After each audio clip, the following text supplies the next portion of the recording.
Welcome to Know Your Neighbourhood with the Talking Place podcast. And today we're at Chrisp Street.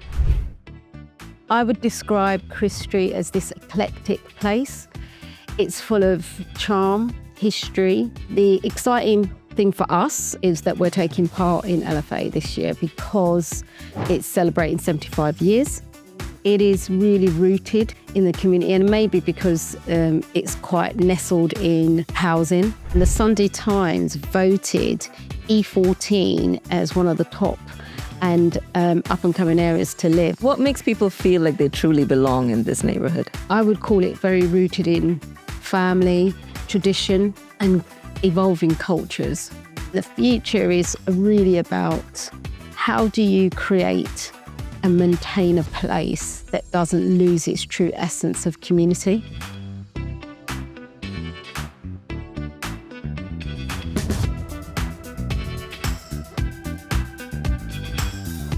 Hello, welcome to Talking Place, the podcast bringing placemakers and storytellers together to talk about place. I'm your host, Tanisha Raffiuddin. I am the founder of Concept Culture, a creative agency in London, passionate about creating purposeful brands and telling powerful stories. London is a city of villages, from markets and high streets to parks, waterways, and public squares. Every neighbourhood has its own rhythm, its own character, and its own story. But what makes people feel they belong in a place? As part of London Festival of Architecture 2026, we're exploring 5 very different London neighbourhoods through the lens of this year's festival theme of belonging. Meeting the people who know them best, we'll discover the spaces, communities, rituals, and everyday moments that make each one unique. I had the great honour of being on the curation panel of this year's festival, so this series is particularly special for me. All right, let's talk place. Georgie, welcome to the Talking Place podcast. I know, this is exciting. My first podcast appearance. Oh, amazing. I know. Oh, I love that for you. Okay, so we're here in Chrisp Street as part of the LFA neighbourhoods, and this year's theme is belonging. But before we get into that, tell us where we are today. Yeah, so we are in our community space, which is in Chrisp Street. And it's set, we kind of took over, as Telford Living, we took over a space, one of our units that is now non-occupied, and created it for a space for us from last year where we could do consultation about the future development. And it's quite exciting. And you can see we're used for a community space for workshops and crafts and using natural materials, etc. So, yeah. And for those who aren't familiar with Chrisp Street, tell us where we are in London. So we are in East London. So Chrisp Street is in E14, and it is literally named on the DLR. So, which is quite exciting because not many places are named actually as a place on the DLR. Yeah. So it's All Saints you get off at on the DLR, which you change at Poplar. But the more important thing is we're literally a stone throw away, like 5 minutes, maybe 8 minutes walk to Canary Wharf. So lots of people don't really realise how close we are to Canary Wharf. Yeah. That's so interesting. And so let's say someone hasn't visited Chrisp Street before. How would you describe Chrisp Street to someone? So in the Georgia fashion, I would describe Chrisp Street as this eclectic place. It's full of charm, history. The exciting thing for us is that we're taking part in LFA this year because it's celebrating 75 years. And obviously with us, Chrisp Street was built in 1951, so it was rebuilt in 1951. So for us, it's an exciting opportunity to take place in and become an official neighbourhood. Many people won't really realise that and know that part of history.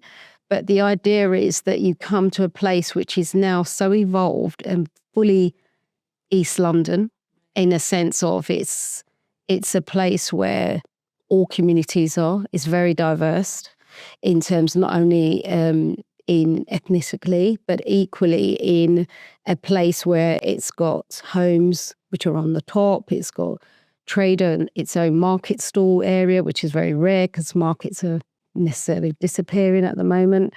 And then it has a lot of retail as well. Mm. So let's talk about the LFA's theme of belonging. What makes people feel like they truly belong in this neighborhood? I think it's because it is really rooted in the community, and maybe because it's quite nestled in housing and estates that surround it. Lanbury was another one that was a part of the rebuild in 1951. So there's so much of children. It's very family orientated. So we do events in the summer here, and it's so always rooted. Sometimes we get criticised because we always root for the kids, but it's an opportunity to give them something back that's free, that their parents don't even have to worry because they get lots of opportunities as entertainment and experience local artists. So it's a wonderful experience in that sense. So I would call it very rooted in family, tradition, and evolving cultures, which is beautiful. Yes, and as you were talking, we could hear children. Yeah, on cue, I paid them to do that. Oh, yes, on cue.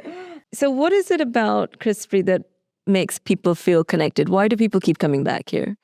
I think because of the traders, really, and the market. So it's a place that serves its community. So you have everything from food, from Bangladeshi food. You have the oldest pie and mash shop in East London. You'll see as you walk around a bit later. So, and then you can even get salt beef sandwich. You've got so much things that are here, as well as your clothes. You see with the market traders, so, you can get anything from the cheekies to carpets to, I think it's got one of the best fishmongers in East London. We'll take your word for it. Yeah, because we're so close to Billingsgate, so it's perfect.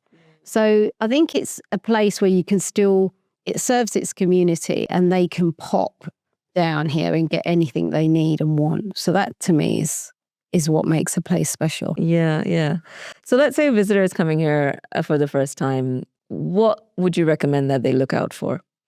I think if they were coming here for the first time and hopefully for our event. Yes, exactly. Yes. That they will see a place that maybe they haven't been familiar with before, so that they can try local cuisine, pie and mash if anything, or a nice cafe where it's got one of the oldest greasy spoons around as well still, which people love. And then they can also just maybe try out things in the market, because everyone loves a good market. Yeah. That's true. And London is a city of markets. We've got some of the best markets in the world here. Now let's talk about the physicality and the architecture. What are the special architectural features that someone should be looking out for? So I guess as I mentioned earlier, that with Chrisp Street being rebuilt in 1951 after the war, it was actually rebuilt for the Festival of Britain in 1951. So it's so poignant that it's 75 years on, it's still here. Yes, it needs more, to be developed into this 21st century time now line. But the fact that it's still here shows you that somewhere that was built 75 years ago is still in operation, still trading, still have retailers. It's got the old hub still. It's got, the clock tower, which is famous for. It's listed. Both buildings are listed, and it's still got all of these features, which is quite incredible, really. And even in our future vision, they're still going to be here. So it's an interesting point in terms of knowing that you've got somewhere which has got history. Yes. And when people come on the 27th of June to our event, they get a chance to kind of walk around and understand history. We've incorporated like a nice visitor map, which people can walk around and understand local history. So it's quite cute in terms of what we're trying to do. So tell us about your LFA event. Our event is very much celebrating the fact that we were rebuilt in 1951. And most probably out of all the neighbourhoods, we can show off and say we're the only one that actually has a birthday.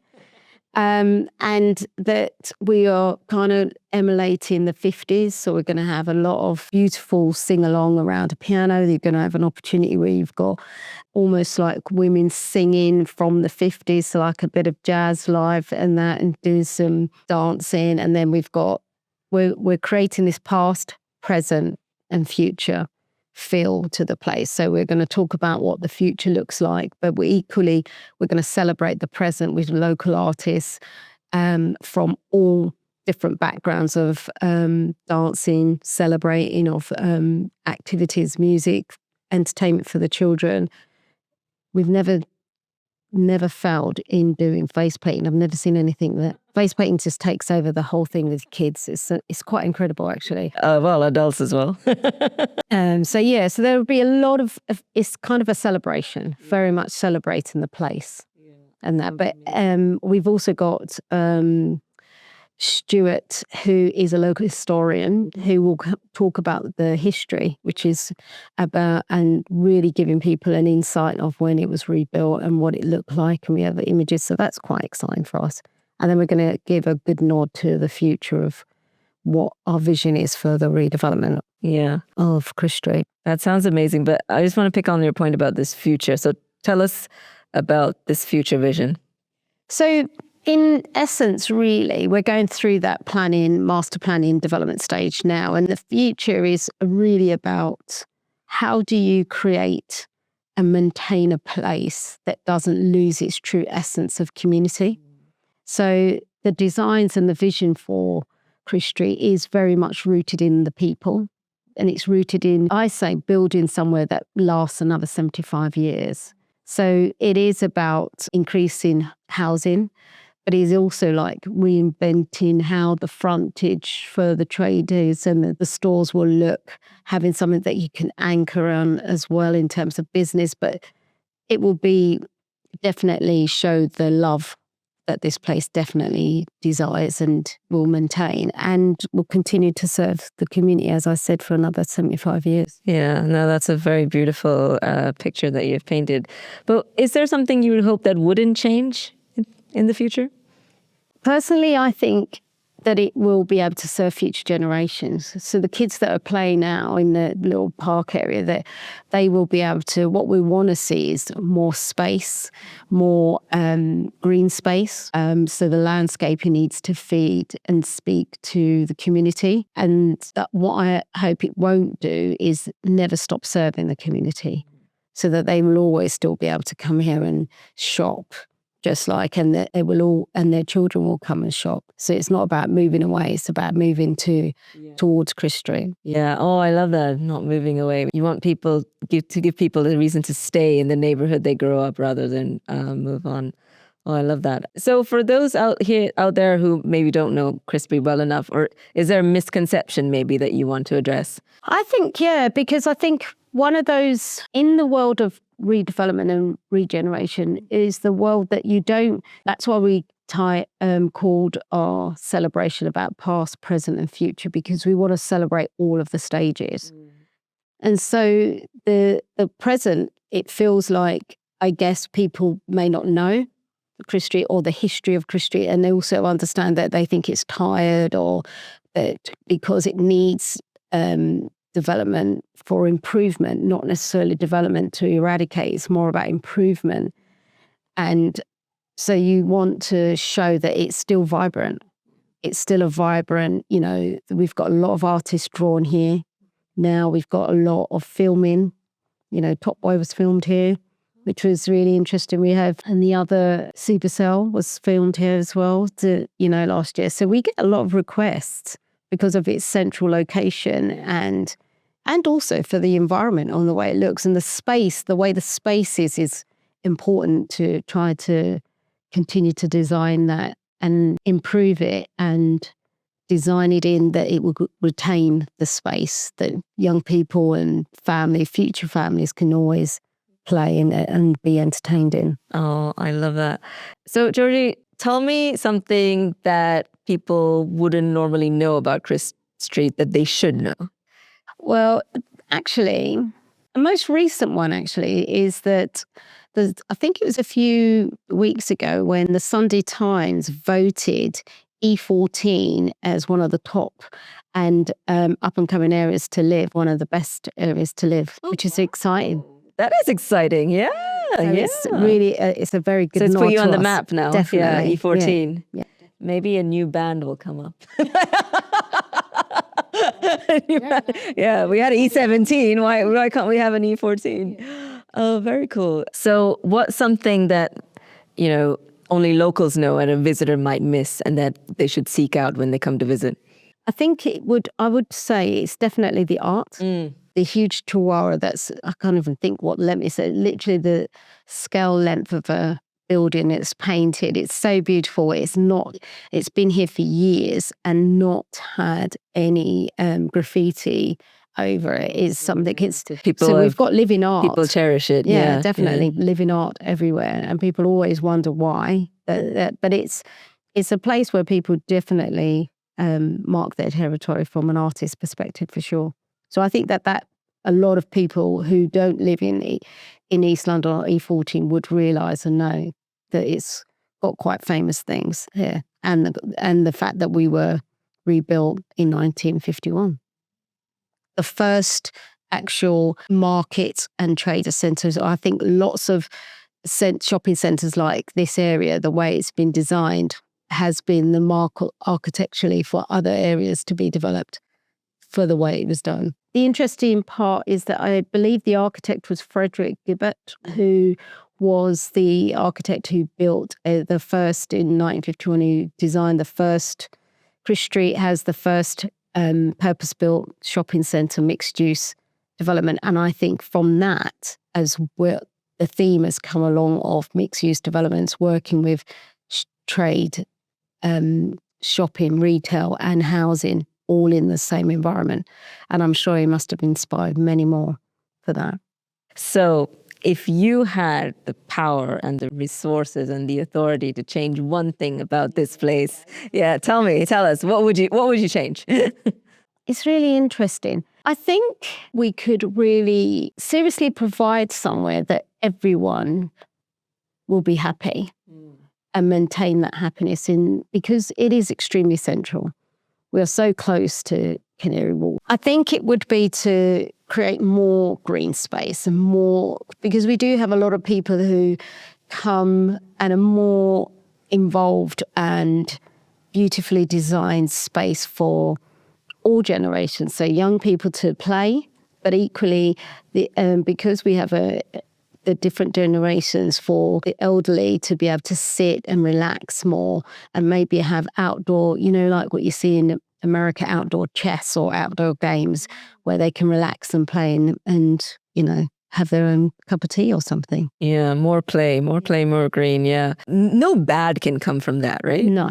Definitely not. It's a changing beast in the sense of we've got more artists moving into the area. We've got an incredible organisation called Proposition who have recently, and they've got something like over 50 artists in the building. So as you can see around, as we walk around, there's so much incredible art. The famous chihuahua that's on the graffiti on the walls. There's, an incredible bird that we have painted on the walls. So this is a place that has always marked its territory with artists, for sure.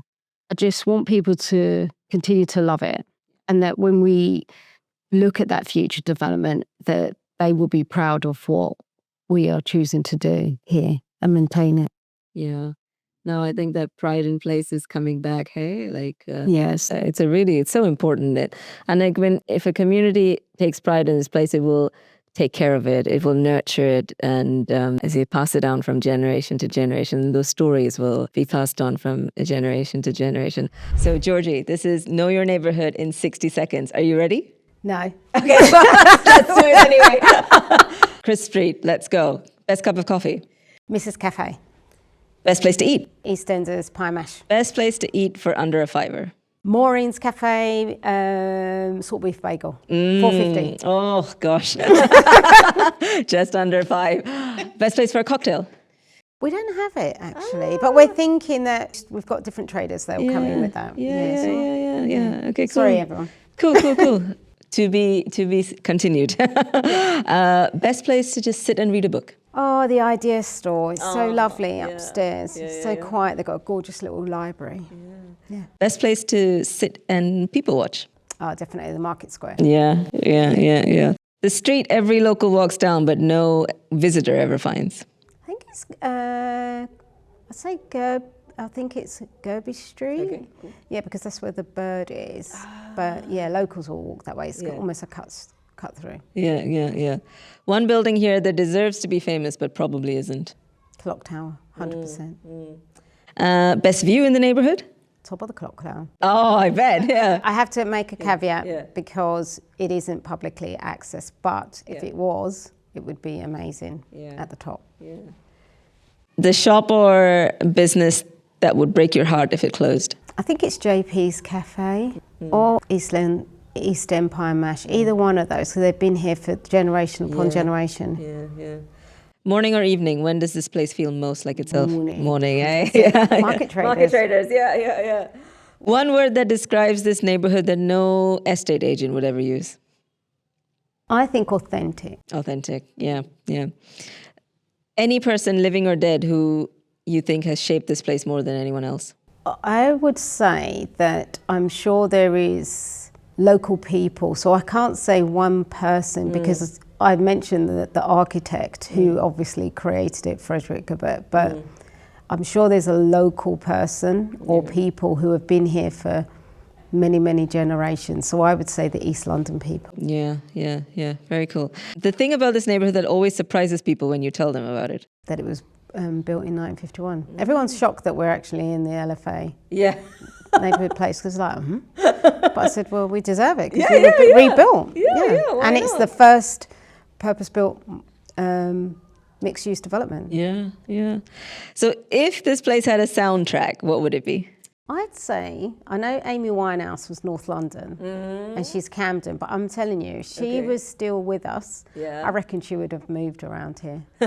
So I think an Amy Winehouse track like Valerie. Oh, okay. Yeah, Love what it. I think. All right. Finish this sentence. You don't really know this neighbourhood until you've seen...